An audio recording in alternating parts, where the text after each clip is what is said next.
Compte rendu de la réunion extraordinaire des exilés politiques zaïrois dans la ville de Boden en Suède, le 4 septembre 2010.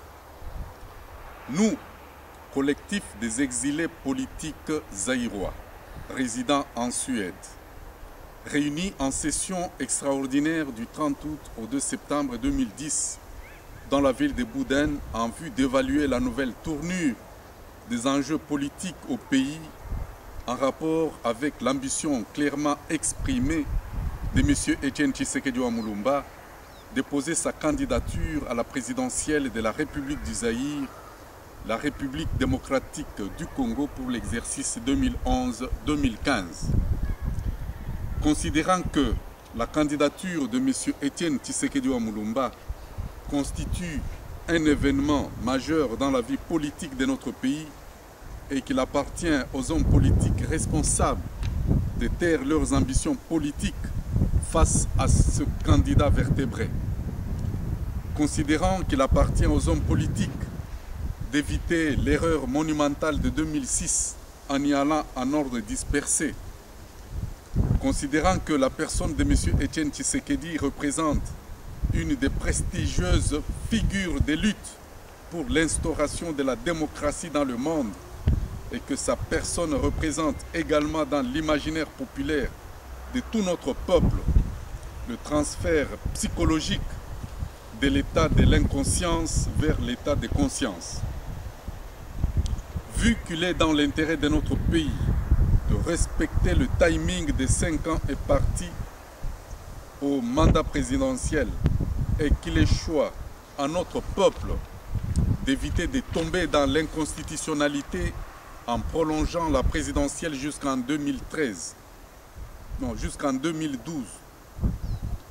Après analyse et débat fructueux, le collectif des exilés politiques résidant en Suède a conclu ce qui suit en un seul point, à savoir de soutenir inconditionnellement la candidature de M. Etienne Tshisekedi Mulumba à la présidence de la République du Zaïre, la République démocratique du Congo.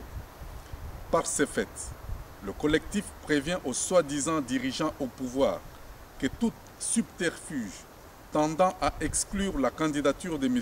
Etienne Tshisekedi Mulumba pour quelque motif qu'il soit sera considéré comme un casus belli aux conséquences malheureuses. Au peuple zaïrois, le collectif lui demande de se liguer massivement derrière Etienne Tshisekedi Mulumba, homme de valeurs dont le passé politique demeure parlant de lui-même. 2. D'élire au premier tour M. Etienne Tshisekedi Mulumba en vue de respecter le timing du mandat présidentiel et ainsi diminuer les dépenses futures qu'entraînerait le second tour de la présidentielle en hors mandat. 3. De se rappeler de tous les bienfaits que cet illustre homme d'État a dû indistinctement inscrire dans le cœur de toutes les filles et tous les fils de notre pays au prix des grands sacrifices dont notamment la confirmation de l'intégrité de notre territoire, la consolidation de notre jeune démocratie et l'exhortation de tout notre peuple à la probité morale. 4. De rappeler à notre peuple que le nom de Etienne Tshisekedi Mulumba demeure celui d'un homme qui incarne la conscience positive. La conscience positive est le destin le meilleur de tout notre peuple.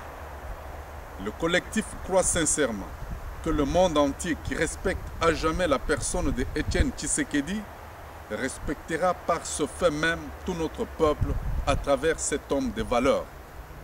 Que ce nom de Etienne Tshisekedi Mulumba demeure celui de l'homme qui rappelle constamment à notre peuple l'abandon de tous les antivaleurs en l'exhortant à retrouver sa fierté et son orgueil de vivre comme un être humain dans un immense territoire riche et prospère.